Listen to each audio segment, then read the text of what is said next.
Question number 3 के बाद अब क्वेश्चन नंबर 4 देखिए। दर्शाइए कि एक वर्ग के विकर्ण बराबर होते हैं और परस्पर समकोण पर समद्विभाजित करते हैं। आपको एक वर्ग दे दिया गया है, ठीक है, और आपको सिद्ध करना है कि इसके विकर्ण कैसे होते हैं, बराबर होते हैं और समकोण पर समद्विभाजित करते हैं, समकोण पर समद्विभाजित करते हैं। एक तो सबसे पहले तो एक वर्ग बना लो। हमने क्या बना लिया, एक वर्ग बना लिया, ठीक है, और इसके विकर्ण दिए गए हैं हमें ए सी,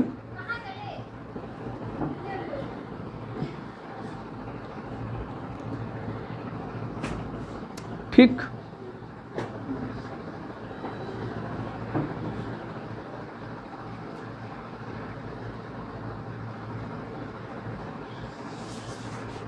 ए बी सी डी, ये दोनों एक दूसरे को बिंदु ओ पर काटते हैं, ठीक है। ए बी सी डी एक वर्ग है, ठीक है, ए बी सी डी एक क्या है, वर्ग है, और इसके दो विकर्ण ए सी और बी डी हैं। हमें सिद्ध करना है कि ये दोनों विकर्ण पहली बात बराबर हैं, यानी ए सी और बी डी आपस में कैसे हैं, बराबर हैं, और ए सी और बी डी एक दूसरे को समकोण पर समद्विभाजित करते हैं, ठीक है। तो सबसे पहले जो चीज़ गिवन होती है वो लिख लिया जाता है, गिवन। तो मेरे भाइयों गिवन हमें क्या है, हाँ, ए बी सी डी एक वर्ग है जिसमें अब ए बी सी डी वर्ग है, तो ए बी सी डी एक वर्ग है तो इसकी चारों भुजाएं बराबर होंगी, तथा जिसमें ऐसा लिखो, ए बी सी डी एक वर्ग है जिसमें ए बी बराबर बी सी बराबर सी डी बराबर डी है, ऐसा करके लिख लीजिए। या लिख लीजिए given A B C D एक वर्ग है जिसके दो विकर्ण ए सी व बी डी हैं, ठीक है, तथा विकर्ण ए सी व बी डी हैं। इतनी बात समझ आ गई। जो चीज़ ज्ञात है उसको आप अपने शब्दों में लिख सकते हैं, ठीक है, ज़रूरी नहीं है जो हम जैसा लिखा रहे हैं आप वैसा लिखें।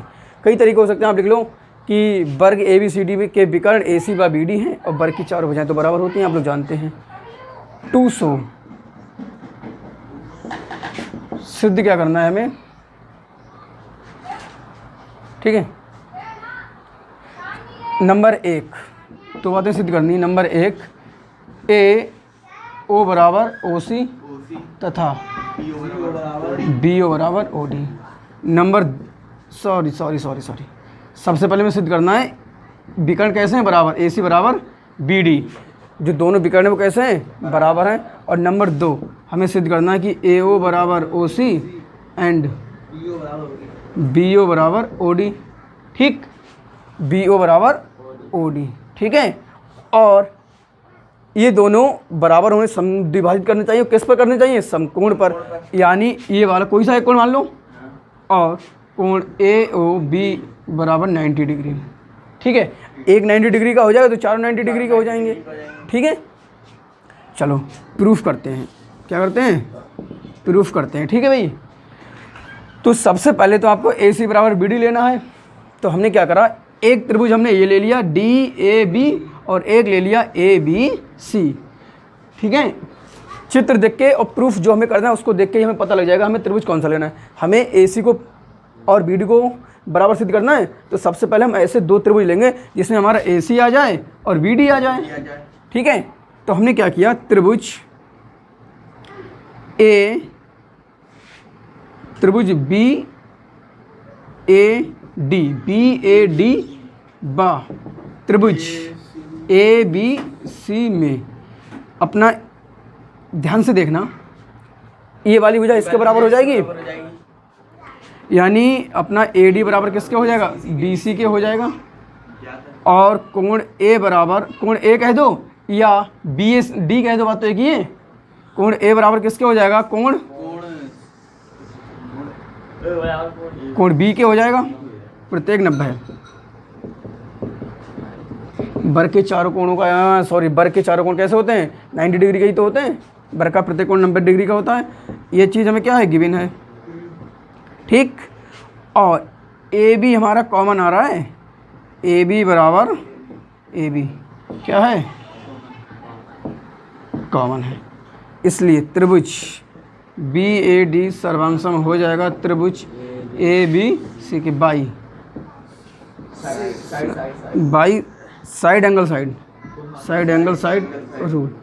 और जब ये दोनों त्रिभुज सर्वांग हो गए, इसका मतलब ए सी बराबर क्या हो जाएगा, बी डी हो जाएगा by C P C T rule. इतनी बात समझ में आ गई आप लोगों के, नहीं आई? इतनी बात में अगर किसी को कोई दिक्कत हो तो पूछ लो, ठीक है। अब यहाँ देखते हैं ज़रा, विकर्ण तो हमारे बराबर हो गए, ठीक है। अब समकोण पर समद्विभाजित करने के लिए सबसे पहले तो हम उसको समद्विभाजित करेंगे। तो हम ऐसे दो त्रिभुज ले लेते हैं जिसमें हमारे दोनों विकर्ण आ जाएं। तो हमने एक ये ले लिया और एक ये ले लिया, क्योंकि अगर हम इन दोनों को सर्वांग कर दें तो ये इसके बराबर हो जाएगा और ये इसके बराबर हो जाएगा। समझ में आ गया? हमने यही दो क्यों लिए, ये बात समझ में आ गई? क्योंकि इन दोनों को लेने से हमारा ये पूरा विकर्ण आ रहा है दो टुकड़े होते हुए, और ये पूरा विकर्ण आ रहा है इसके भी दो टुकड़े होते हुए हो रहे हैं। इतनी बात समझ में आ गई? तो त्रिभुज ए ओ बी व त्रिभुज सी ओ डी में, देखो भैया बहुत ध्यान से समझना, ठीक। आपका ए बी बराबर किसके हो जाएगा, सी डी के हो जाएगा। वर्ग की चार भुजाएं बराबर होती हैं, गिवन है, ठीक है। ये 1 मान लो, ये 2 मान लो, ये 3 मान लो और ये 4 मान लो, ठीक है भाई। कोण 1 बराबर किसके हो जाएगा, कोण 3 के हो जाएगा। इतनी बात समझ में आ गई, ठीक है। और एक ज़्यादा अच्छा काम ये रहेगा कि अगर हम पहले कोण 1 लिख लें तभी हमारा पूरा वही कॉम्बिनेशन बन जाएगा, एंगल साइड एंगल वाला, ठीक है।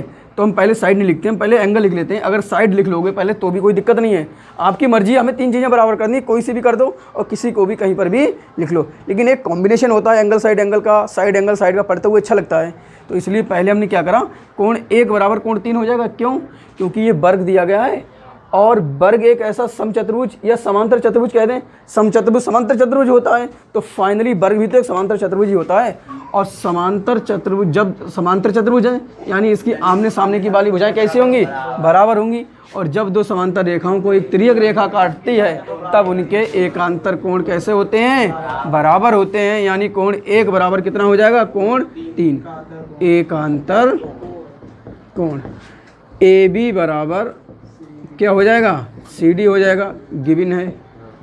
और कोण 2 बराबर कितना हो जाएगा, कोण 4 कैसे हो जाएगा, एकांतर कोण। समझ में आ गई? 3 चीज़ें बराबर हो गई, इसलिए त्रिभुज ए ओ बी सर्वांग हो जाएगा त्रिभुज C O D by angle side angle rule. Angle side angle ही तो लग रहा है, ठीक है। तो जब ये त्रिभुज दोनों सर्वांग हो गए, इसका मतलब इसका ये वाली भुजा इसकी ये वाली भुजा के बराबर होगी, ये वाली भुजा इस वाली भुजा के बराबर होगी। इतनी बात आप लोगों को समझ आ गई निखिल? ठीक है, बात सोच में बैठे हुए हो, समझ नहीं आ रहा है? आ गया? इसलिए ए ओ बराबर कितना हो जाएगा, ओ सी, एंड बी ओ बराबर किसके हो जाएगा, ओ डी के, by C P C T rule. ठीक है भाई, ये और ये भी कैसे हो गए, ये और ये समद्विभाजित तो हो गए, जो विकर्ण है वो समद्विभाजित तो हो गए, लेकिन समद्विभाजित कहाँ पर करते हैं, समकोण पर। किस पर करते हैं, समकोण पर। ठीक है, तो अब तो हमारे पास जगह भी नहीं बची है। ठीक है, यहाँ बता दें, आ जाएगा, यहाँ बता देना। अब हमने क्या किया, देखो भैया मेरी बात सुनिए ध्यान से। अब हमने क्या किया, इतनी बात समझ में आ गई, ठीक है। अब हम एक ये वाला त्रिभुज ले लें और एक ये वाला त्रिभुज ले लें, ठीक है। इतनी बात समझ में आई आपके या नहीं आई? पक्का? चलो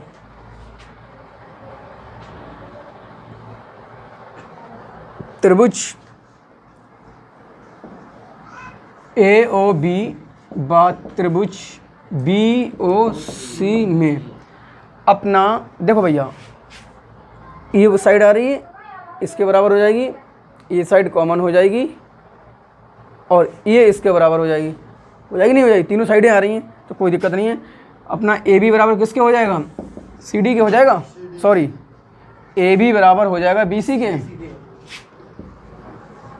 ठीक, गिवन है, ठीक है। अपना बी ओ क्या हो जाएगा? कॉमन हो जाएगा, और अपना ए ओ बराबर कितना हो जाएगा? ओ सी। ए ओ बराबर ओ सी हो जाएगा। कहाँ से हो जाएगा?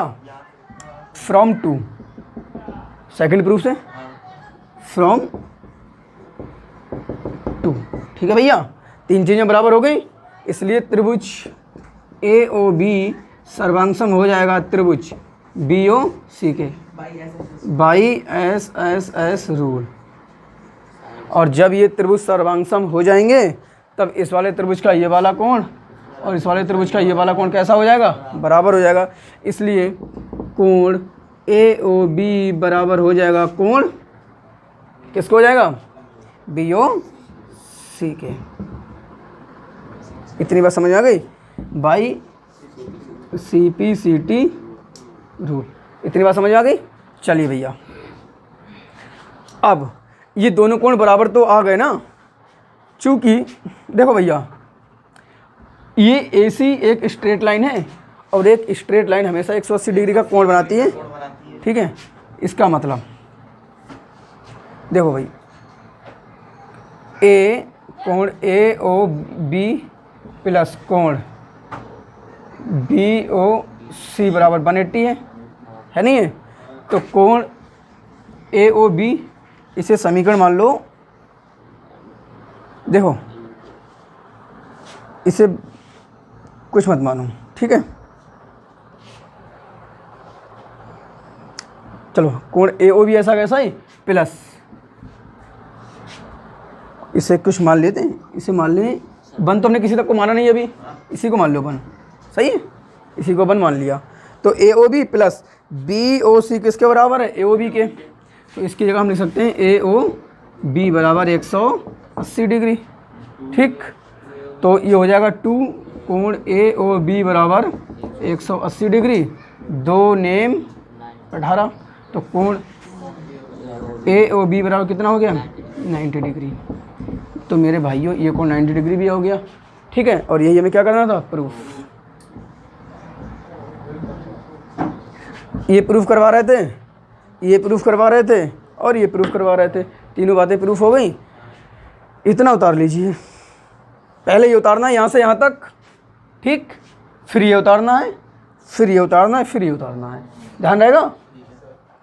पहले नंबर पर, दूसरे नंबर पर ये उतारना है, तीसरे नंबर पर ये उतारना है आपको, इसके नीचे चौथे नंबर पर ये उतारना है। इतनी बात समझ में आ गई? चलिए उतारिए।